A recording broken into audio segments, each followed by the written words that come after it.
Do you hate the thought of working past 55 or 60? Do you hate not being able to live the life you deserve today? Do you hate not knowing what your financial future looks like? It's time to stop doing what you hate. Here's your host, Mr. Harold Green. Hello, everybody. This is Harold Green of Bright Tree Wealth Management. And it is time to stop doing what you hate.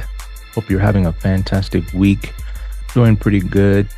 Got up super early today. I don't know. Couldn't sleep well last night. Just some stuff was on my mind. And, today's going to be a good show. I'm going to really dig into some stuff that's really serious. And it's going to be a little bit emotional. It's going to be some faith-based things in it for all of you who are of a particular faith. Not trying to alienate those who are not, but just kind of want to set the tone. So, I usually like to start off by talking about my week. It's been good. It's been bad. I got blindsided by some stuff and, but before it happened, I kind of had this thing on my radar. I have this kind of internal radar that just kind of tells me that something is about to happen.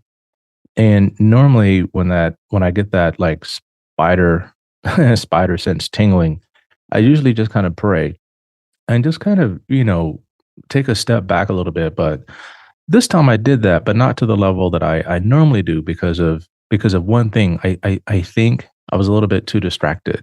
And so I want to talk to you a little bit about that. But overall, I think it was cool. We're about at the $100 million mark or more last I checked. So, we're probably going to be taking our firm's registration to a whole new level with the SEC. And that's pretty exciting.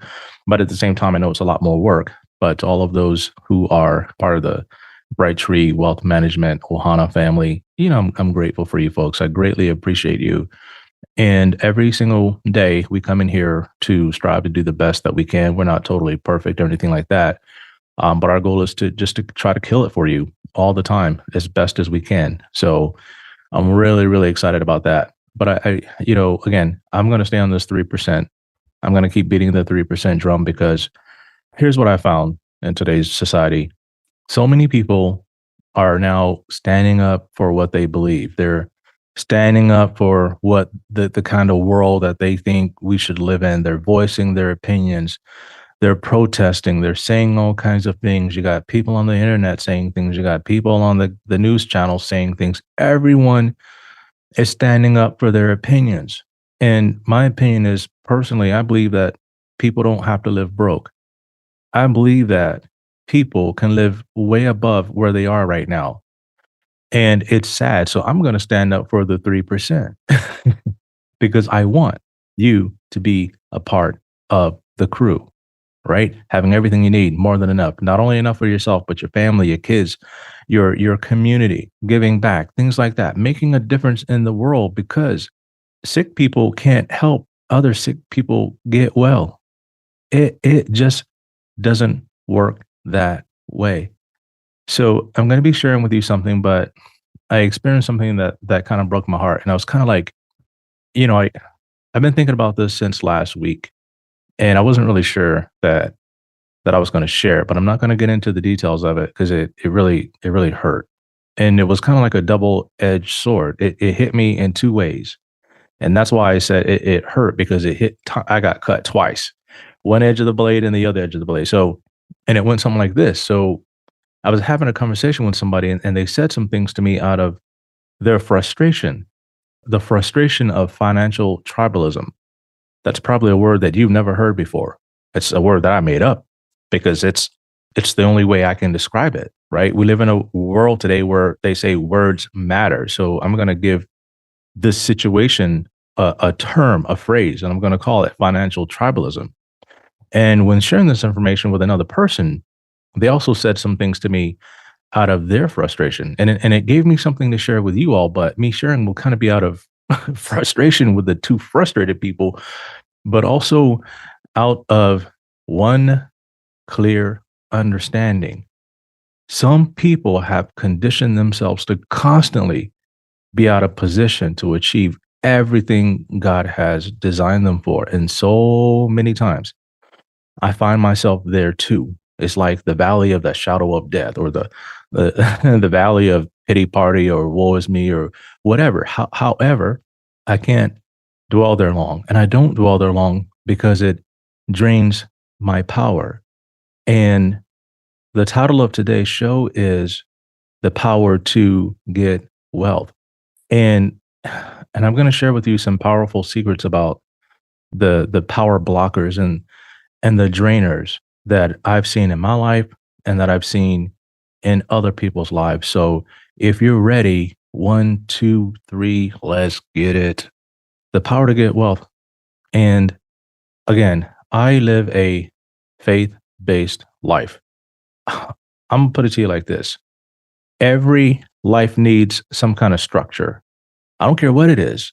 Your life needs some kind of structure. It needs some kind of, manual for the operating system. A lot of people live life by the seat of their pants, and that can be extremely dangerous, right? You don't put a Cessna pilot up in a, $100 million F-22 Raptor, without any training, without any manuals. Pilots don't fly without manuals.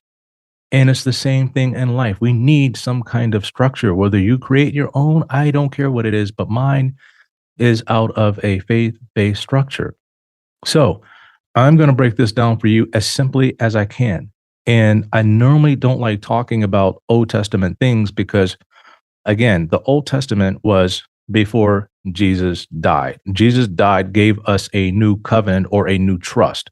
So the Old Testament is the old trust and the New Testament is the new trust. And so when someone passes away, if they have two trusts laying around, guess what they're going to do? They're going to go with the newest trust first. That's just how it works. All right. Now, for context, I'm going to talk to you about something in Deuteronomy chapter 8, verse 18. It says, "But you shall remember the Lord your God, for it is he who is giving you power to make wealth, that he may confirm his covenant, which he swore to your fathers as it is this day." So the Hebrew word coach, if I'm saying that right, is translated as power in this verse. And it can also mean divine ability, substance, wealth, or divine strength. Man, this is some powerful stuff. If you are of this faith, you have been given the power to get wealth. The question is how come your power is not working while other people's power is working? Well, something that's blocking that power. Now we're going to go to the new trust and we're going to talk about power again. 2 Peter 1:13 or chapter 1, verse 3. And I'm reading from the Amplified Bible Classic Edition. "For his divine power has bestowed upon us all things that are requisite and suited to life and godliness through the full personal knowledge of him who called us by unto his own glory and excellence virtue." Now, boom. That is the New Testament. That is, you have been given the power, right? It's been bestowed upon you. All things. So technically, we're not supposed to be missing anything. Now, I know this is a financial show, but look, we're talking about the things that prevent you from getting to the 3%. And the reason why I'm reading this to you, if you are not in the 3%, is this is structure. For those of you who are now in the 3% that are my clients, I'm very grateful for you. Why? Well, and I have to give you kudos because guess what? The money that you have, that you've built either with me or on your own, and then you brought to me, you built it out of some kind of structure. The money just didn't appear in your bank accounts or in your portfolios overnight. You followed some kind of structure. And so for those who don't yet have it, I am giving you some kind of structure that you can follow. So the last time we talked about people perishing and suffering for lack of knowledge. And I said, it's even worse when people suffer for not implementing knowledge that they know, right? Again, to him who know to do it and does not do it, you are missing the mark. I know some people don't like the S word. So I'm going to say the M word. You're missing the mark. Now, but something amazing happens when you add power to knowledge. But first, I want to talk about some things that will block your power to create wealth. I don't care if you're self-employed or W-2 employed or contractor 1099. I don't care. The first thing that's going to hurt you is strife. Strife.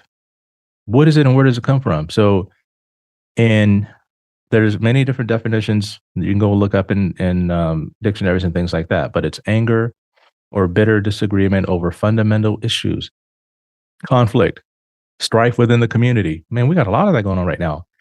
And I'm going to put this out there, and this is a big leap.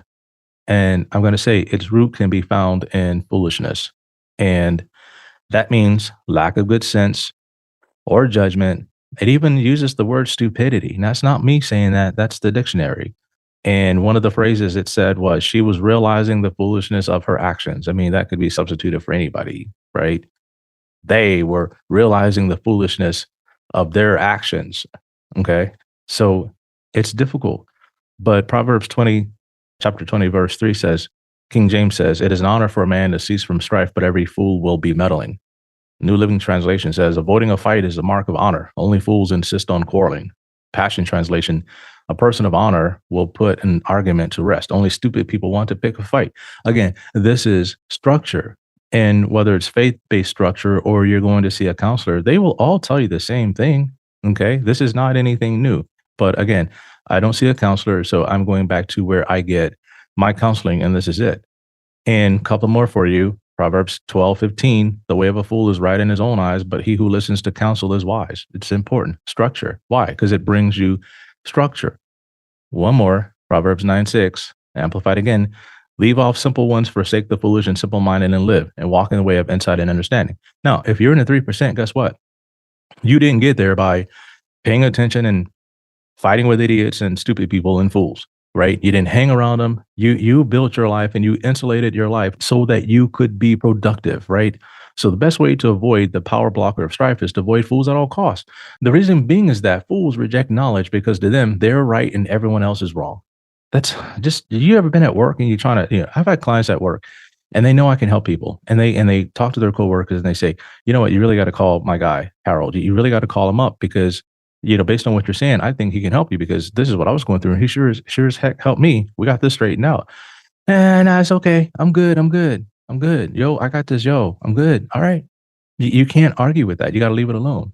Now, this can be a major distraction, especially in relationships. In a future show, I'm going to talk about marriage and money. Oh boy, marriage and money. I need to bring in an expert for that because it is deep, it is heavy, and it's hard. And it's going to be years and years and years and years and years of me working with married couples, single couples, divorced couples. It is insane. I see a lot of stuff. I mean, technically speaking, if possible, I could just go to a college and say, here's my resume and here's everything that I've done in the last, 20 something years of being an advisor. Just give me an honorary PhD in psychology and call me Dr. G. Yo, I'd be good with that because it is difficult. And for all of you who have managed to stay the course in your relationships and you're not fighting about money or anything like that, I tip my hat to you because it's one of the hardest things to do because everyone has their own way of thinking about things. And a lot of couples have two pockets just so that they don't see what each other's is spending because sometimes they just like, what you bought what for who? You did what? Like, why you're wasting money? And then it just causes a problem. So I'll talk to you about that in another show, but I got to get my experts lined up because I don't think I can do that one alone. So the main way strife blocks your power to create wealth is that it limits your ability to be creative.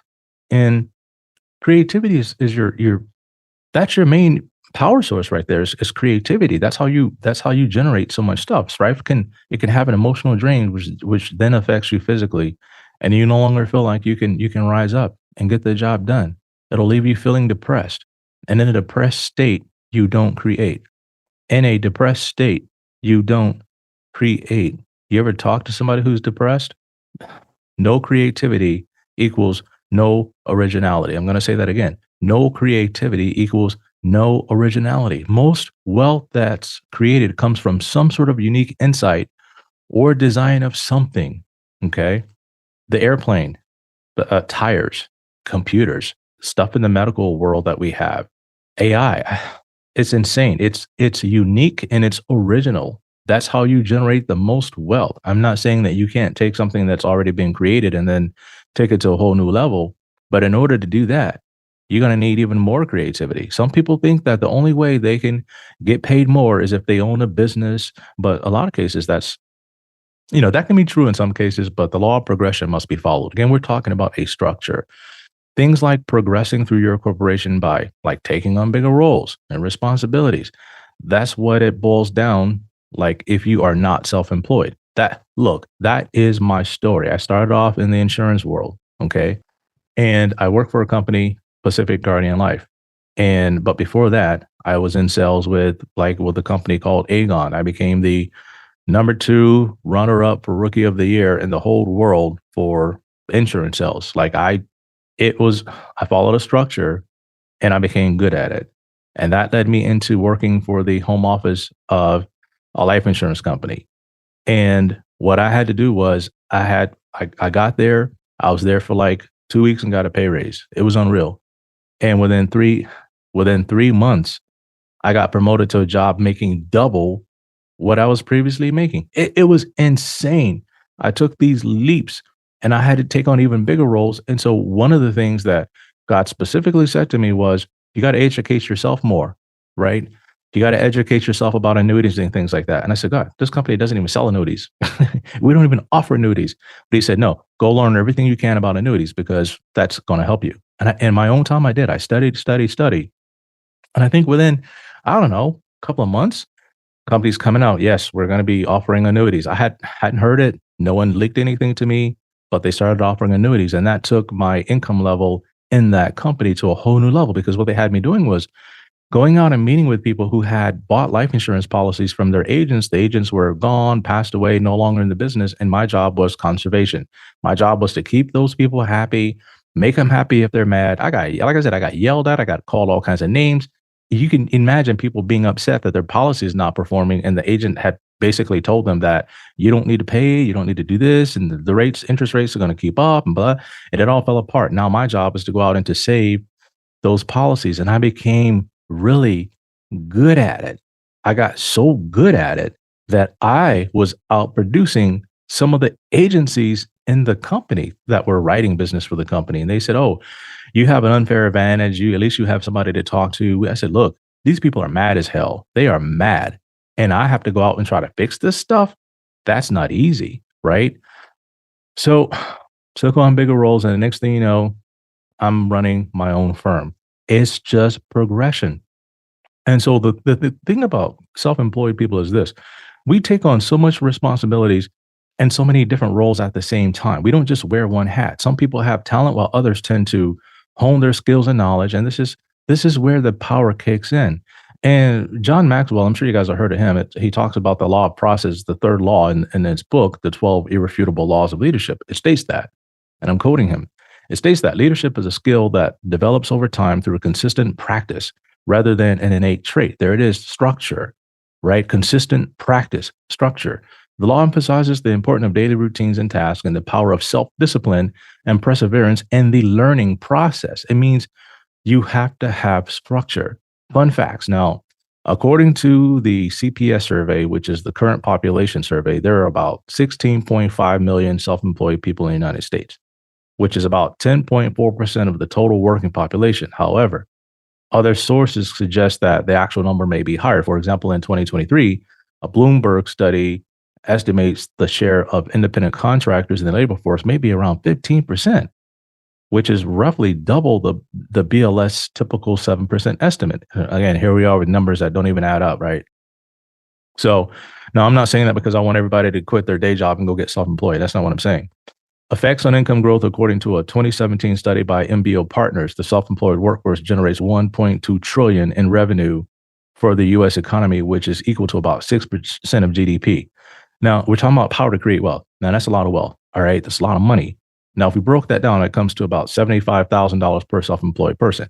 But if you're in the top 10% of self-employed people in the United States, you're probably making way more than that, 100K to 750K or more. Top surgeons could bring home $2-3 million a year. And in some cases, they're self-employed. They work in groups. They're part of a group or some sort of self-employed practice that's a partnership that has a contract with a hospital. These things are very interesting how they're structured. What's my point? The power to create wealth can be limited. It can be limited by being distracted. Now, these are some of the key traits of the top income earners in the US, according to ladders.com: drive, leadership, adaptability, emotional intelligence, analytical thinking, resilience, and creativity are proven markers of those who reach and maintain high salary positions. Now, this is in the corporate world. We're not even talking about self employed. By actively developing these traits, professionals can enhance their earning potential, job satisfaction, and overall career growth. Again, there's that word structure. You will need knowledge, power, and a distraction free life in order to make this happen. Now, I'm going to segue into what I talked about at the beginning. All right. I talked about a word that I made up, and it's titled financial tribalism. This is where the level of your income will never rise above that of your tribe. Again, everybody's talking about their opinion. Everybody's joining factions and they protest this, and you got this group on this side, you got this group over here. Everybody's running in different directions or their own direction, full steam ahead. Nobody's really trying to I'm not going to go there. Now, tribe. If your income does rise above the level of your tribe, it's going to be stunted and never reach its full potential. And if by some miracle, right, it does, your tribe will find a way to neutralize your growth. Oh my God, this is it's really breaking my heart. It makes me want to cry. It's so sad when you work so hard and the people around you, your crew, your group, they don't appreciate your efforts. They don't champion your efforts. They don't celebrate your efforts. And I've heard it said before, don't stay where you're tolerated. Go where you're celebrated. And if you're in a tribe or a crew that's not celebrating you, and then vice versa, you got to roll out. Why is this? Here's the thing. Many people are desirous of a sense of belonging. They want to belong to something. They want to feel a part of something. This is not totally wrong. As human beings, we have a design trait for that fellowship. And here's where this goes wrong. And this is where perishing for lack of knowledge comes to play. When you're part of a tribe that's weak, and constantly needy, your resources will drain as you feel a strong need to chip in and help out. And if you don't, they're going to criticize you. They're going to say things like, you make more than we do, so you should pay more. Look at you, big money. Oh my God. This is the money man over here, everybody. This is a money man. And it's no, it doesn't work that way. Right. Or you might hear things like, to whom much is given, much is going to be required. And I'm going to break this down. And I feel bad about saying this, but when I was going through my structure of faith, I heard that a lot in some of the churches I went to. To whom much is given, much is required. It's offering time. So you make more, so give more. It's I'm going to go back to a show and talk about that some other time. But right now, I just want to help you understand what could be blocking your power to get and keep wealth. Now, here's the problem. This is where the 97% live. They're living in tribes that drain their resources emotionally, physically, financially, and sometimes spiritually. This is where lives are ruined and futures are destroyed. I've seen it in families, and it's insane. Okay. Now, here's 3 things you can do to stay plugged into the power. All right. Real simple stuff you can do. Again, I know this is a financial show, but again, without understanding the structure at the bottom of it, it's going to be hard to get into 3% and stay in at 3%. You got to understand this. So, number 1, most importantly for me, try to remain calm, because remaining calm is going to allow you to tap into humility. And it's hard to be mad and be angry when you're humble. It's hard. Tapping into humility will give you the grace to safely get through a situation. It's going to help you to avoid strife or to shut it down very quickly, as again, it's going to affect your creativity. Humility helps your creativity, because when you're humble, it's not all about you. And then you get to see things that other people don't see when it's not all about you. The world opens up. 2, increase your knowledge, skills, and abilities, as the power will allow you to level up. Here's the thing. This is so funny. A lamp can be plugged in, but with no light bulb, there's no light. Sorry. You got people plugged in all the time, but no bulb, right? So the lights are on, but nobody's home, that kind of thing. So get your skills up. All right. And then number 3, and this is very important, remove yourself from tribes entirely and build or join select communities who have and display the same traits and qualities that make a person successful, because this is where the power resides. If you're in a crew that's powerful, everybody's working hard, striving to hit goals and things like that, that's, you feed off of that, right? But if you're in a crew that's always weak and needy and everybody's eating up your resources, then you don't have the ability to level up, because all your resources are gone. You're emotionally tired, you're physically drained, and then sometimes they hit your pocket financially, and that's real hard. I had somebody tell me, that's like, yo, I think they said something like, my mom's birthday and Mother's Day is in the same month, so man, that's gonna hit my pocket hard. I'm like, cuz, like, okay, so if you know that, then, and then again, if you are trying to become successful and you're always like trying to please family members and stuff like that, that ain't gonna work, right? You need those resources to educate yourself, to invest or whatever, because again, sick people don't cure sick people. All right. Now, again, I know this is a financial show, but if this has helped you, I want you to just reach out and say, hey man, I never heard anything like that before. And I would greatly appreciate that. On the financial side, what I'd like for you to do is, if you're in the 3%, you want to stay there, great, look me up. I have ways to help you stay in the 3% that you probably have never heard of. If you are not yet in the 3% and you want to get there, and you believe in structure and you're willing to work your way through structure, then give me a call. Go through my show notes, get on my calendar, and let's talk and see what we can do to help you get into the 3%. And I also want to help you stay plugged in to the power, or get plugged in to the power. And so until next time, everybody, 1, 2, 3, let's get it. This is thepodcastfactory.com.